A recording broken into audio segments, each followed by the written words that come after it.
அஸ்ஸலாமு அலைக்கும். காலை வணக்கம். இங்கே பாருங்கள், எங்கள் வீட்டில் ரோஜா செடி, ஊரில் அம்மா வீட்டில் ரோஜா செடி இருக்குது, சாமந்தி இருக்குது,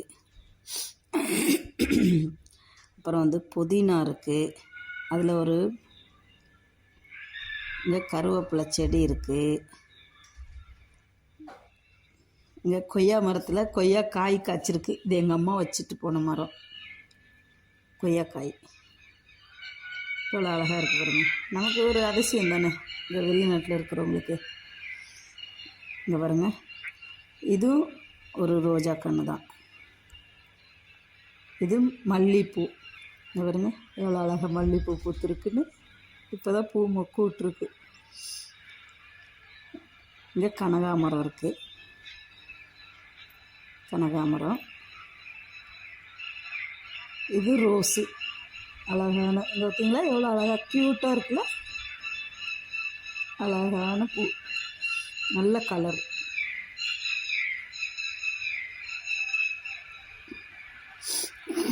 இங்கே செம்பருத்தி செடி இருக்குது. இது ஒரு செடி. இது சாமந்தி, இது மல்லிகைப்பூ கன்று. இது திராட்சை செடி. அப்புறம் இது துளக்க சாமந்தின்னுவாங்க. இது பசலிக்கீரை, சிவப்பு பசலி, நாட்டு பசலின்னுவாங்க. பருப்பு போட்டு குழஞ்சி சாப்பிட்டா அவ்வளோ சூப்பராக இருக்கும், உடம்புக்கு ரொம்ப நல்லது இந்த பசலி.